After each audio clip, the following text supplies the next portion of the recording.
اللہ کی تقسیم ہے، جس کو چاہے جب چاہے جتنا چاہے عطا کرے۔ اور چوتھی بات میرے بھائی، کبھی بھی بغض نہ پیدا کریں۔ بغض والے لوگ بے سکون رہتے ہیں۔ بہت ساری کمزوریاں ہمارے اندر ہوتی ہیں نا، پھر اللہ ہماری روزی تو نہیں نہ بند فرماتا، یہ تو نہیں کہتا کہ زمین سے نکل جاؤ۔ اگر یہی والا معاملہ ہو جو ہمارا ہے کہ شادی پہ اس نے میرے ساتھ برا سلوک کیا تھا، اب ساری زندگی بغض رکھنا ہے۔ اگر یہی معاملہ فرشتے اللہ کی بارگاہ میں کہیں کہ یا اللہ اس نے فلانے دن شراب پی تھی، اب اس کو زمین میں نہیں رہنے دینا، نظام زندگی چلے گا؟ تو اگر اللہ ہمیں معاف کرتا ہے تو ہم بندوں کو معاف کیوں نہیں کرتے؟ آپ یقین کریں، اتنی لمبی عداوتیں، اتنا لمبا حسد، اتنا لمبا بغض، اتنا لمبا۔ حدیث میں نے پڑھی، میں حیران رہ گیا۔ میرے نبی کریم علیہ الصلوۃ والسلام نے فرمایا اپنی بیوی سے کبھی بغض نہ رکھنا، اگر اس کی ایک بات ناپسند ہو تو اسے چھوڑ کے وہ بات دیکھو جو تمہیں پسند ہے۔ میں اس حدیث کو پڑھ کے سوچنے لگا کہ کیا بیوی کا بھی بغض رکھتے ہیں لوگ؟ اب حضور نے کہا ہے تو اس کا مطلب ہے لوگ بیوی کا بغض بھی رکھتے ہیں۔ اب اس پر استدلال کر کے مجھے کہنا پڑے گا کہ سسرال والوں کا بغض بھی رکھتے ہیں، کہنا پڑے گا کہ بھائی کے سسرال والوں سے بھی بغض رکھتے۔ اس حدیث کی روشنی میں سمجھا کہ لوگ بھابھی کا بغض بھی رکھتے ہیں، بغض، ورنہ عادتیں تو ہماری بھی کئی بری ہوتی ہیں۔ اگر عادات ایک وجہ بنے اختلاف کی تو عادتیں تو ہماری بھی کئی بری ہیں، لیکن ہم اپنی بری عادتوں سمیت اپنے آپ سے پیار کرتے ہیں، اور سامنے والے کی ایک بھی عادت بری ہو تو اس سے بغض رکھتے ہیں۔ بغض نہ پیدا کریں۔ میرے نبی پاک علیہ الصلوۃ والسلام نے فرمایا کچھ چیزیں تمہارے دین کو مونڈ ڈالیں گی، تباہ کر دیں گی، کاٹ دیں گی۔ حضور کون سی؟ فرمایا حسد، تکبر اور بغض، یہ تمہارے دین کو تباہ کر دیں۔ ہم بے چین اس لیے ہیں کہ ہم نے بہت سارے لوگوں کا بغض پالا ہوا ہے، اور ہر فیلڈ میں سیاستدان نے سیاستدان کا، ذاتیات پر اتر کے بات کرتے ہیں، معزز ترین لوگ، تاجر نے تاجر کا، اللہ ماشاء اللہ بعض جگہ پہ اہل علم بھی ایک دوسرے سے عداوت رکھتے ہیں۔ خدا را دل رب کریم کے آنے کا ٹھکانہ ہے، یہ صاف ہوگا تو اس میں رب رسول کے جلوے ہوں، اگر اس میں عداوت ہو، اس میں بغض ہو، اس میں کینہ ہو، نفاق، سنیں میرے رسول کریم حضرت ابو بکر صدیق رضی اللہ تعالیٰ عنہ کہتے ہیں میں رو ہی پڑا۔ مکہ فتح ہوا نا تو اکرمہ بن ابو جہل نے پیغام بھیجا کہ میں نا کلمہ پڑھنے کے لیے آ رہا ہوں۔ وہ بات لمبی ہے، میں موضوع پہ رہنا چاہتا ہوں۔ کہتے ہیں جب وہ آنے لگا نا تو نبی پاک نے ہم سب کو بلایا، ہم حاضر خدمت ہوئے تو حضور فرمانے لگے کہ اس کے باپ نے نا بڑا ظلم کیا ہے ہمارے ساتھ، ابو جہل نے بڑا ستایا ہے، بڑی تکلیف دی ہے۔ آپ مجھے بتلائیں کہ وہ ایک دفعہ کسی شادی پہ بحث ہوتی ہے بیوی کے بھائی کے ساتھ، پھر ساری زندگی اس بیچارے کو معافی، وہ 10 دفعہ گھر آتا ہے معافی مانگنے پر سوال ہی نہیں پیدا ہوتا، میں او ہو مجھے ہی کہہ دیا، مجھے ہی کہہ دیا آپ نے، اور میری شان میں بے ادبی، اور پھر میں معاف کر دوں؟ توبہ توبہ توبہ، یہ کیسے ہو سکتا ہے؟ میری ناک نیچی ہو جائے گی، اور آپ نے مجھے کہہ دیا، سوال ہی نہیں پیدا ہوتا۔ اور یہ رونا میں اکثر ہوتا ہوں کہ شادی والے دن داماد صاحب کا زیادہ دماغ خراب ہوتا ہے۔ جب چھوٹی سالی کی شادی ہوتی ہے نا، اس دن اس کو بخار چڑھتا ہے، کوئی اس کو کان میں کہتا ہے تیری عزت نہیں کر دے گا، اس دن اس کا دماغ خراب ہو جاتا ہے، بچے اٹھا کے نکل آتا ہے، وہ بیچارہ سسر منتیں کر رہا ہوتا ہے کہ تیری مہربانی آ جا، یہ عزت کرا رہا ہے۔ تو میں نے کہا احتجاج کر کے جو عزت کرائی جاتی ہے وہ عزت نہیں ہوتی۔ ہاں یہاں مانگ کے عزت لیتے ہیں لوگ، یا احتجاج کی کوئی عزت ہے؟ آپ کے اندر کمالات اتنے ہوں کہ آپ کی عزت کرنے کو دل چاہے، یعنی مزہ آئے، یعنی لطف آئے، یعنی آپ دور بیٹھے ہوں تو کسی کا دل کرے آپ کو اسٹیج پہ بلانے کے لیے۔ یہ کیا بات ہوئی کہ چھائے جانا اور بھاگ کے آگے جانا؟ ان سے نکلیں۔ اکرمہ بن ابو جہل کلمہ پڑھنے کے ارادے سے آ رہے ہیں، حضور علیہ السلام نے صحابہ کو بلایا، کتنی زیادہ عداوت رکھی جا سکتی تھی معاذ اللہ؟ کب سے وہ چلا تھا ظلم کرنے، اور اس کے بعد اس کا بیٹا شروع ہو گیا۔ کتنی باتیں تھیں جو ناقابل معافی تھیں، پر کریم رسول نے ہمیں بتلایا ہے کہ سکون والی زندگی کہتے کس کو ہے۔ جب سب لوگ جمع ہو گئے تو حضور نے فرمایا بھئی وہ کلمہ پڑھنے آ رہا ہے، اس کے باپ نے ظلم بڑے کیے ہیں، پر میری نصیحت یہ ہے کہ اس کے سامنے اس کے باپ کو برا نہ کہے، خبردار کوئی اس کے سامنے کوئی بات نہ کرے۔ اب وہ کلمہ پڑھنے آ رہا ہے، مطیع ہو کے آ رہا ہے، بان کے آ رہا ہے، کہتے ہیں اللہ کے رسول نے نا کافی دیر تک خطبہ دیا، بریفنگ دی، بات سمجھائی. جناب صدیق اکبر کہتے ہیں میں رو پڑا. ایک صحابی مجھے کہنے لگے تمہیں کیا ہوا؟ تو میں نے کہا میں مصطفیٰ کی رحمت پہ رو رہا ہوں. دیکھو کن کے لیے حضور گراؤنڈ بنا رہے ہیں، اے دیکھو کن کے لیے حضور تیاری کر رہے ہیں، جنہوں نے ساری زندگی دشمنی کی. خدا را یہ اندر سے عداوتیں نکال پھینکو.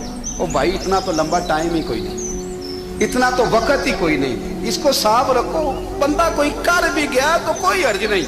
چنگی مندی سجنا کولوں 100 واری ہو جاندی، یار یاراں دا گلا نہیں کردے. اصل پریت یار یاراں دا جڑا گلا کردا تے یار نہیں جی ہوندا. ہاں پکی بات، پکی پیڑی. میرا ایک سنگی مجھے آ کہنے لگا فلانی جگہ بندہ یہ بات کر رہا تھا. میں کہ تو اوتھے ہی سے سوندا سے تم ہی نال ہی سے. میرا تو سجن باس ہو ہی نہیں سکتا.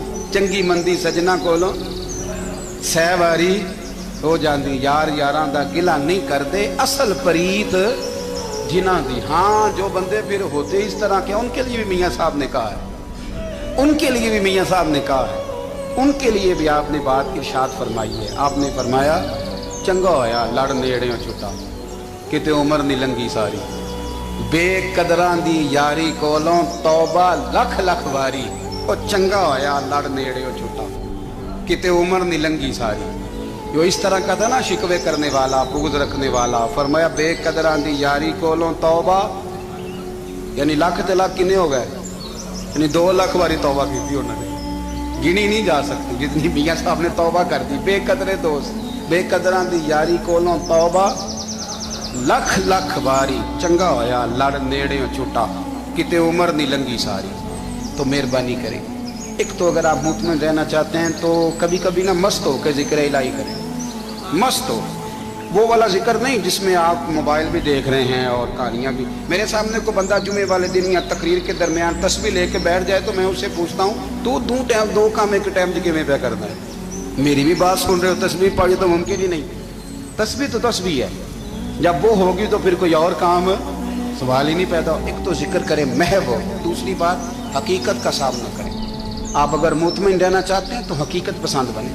تیسری بات حسد چھوڑ دیں، دوسروں کو ڈسکس کرنا چھوڑ دیں. آپ یہ دیکھیں کہ اللہ نے مجھے کیا کچھ دیا، اس پہ راضی رہیں. اور چوتھی بات عداوت چھوڑ دیں، سینے میں کینہ چھوڑ دیں. آپ کی زندگی مطمئن ہو جائے گی، آپ خوشحال رہیں گے. وہ جو آپ لفظ کہتے ہیں نا کہ میں بور ہوں، میں پریشان ہوں، اس سے آپ نکل آئیں گے. اللہ ہمیں محبوب کی غلامی میں زندہ رکھے، غلامی میں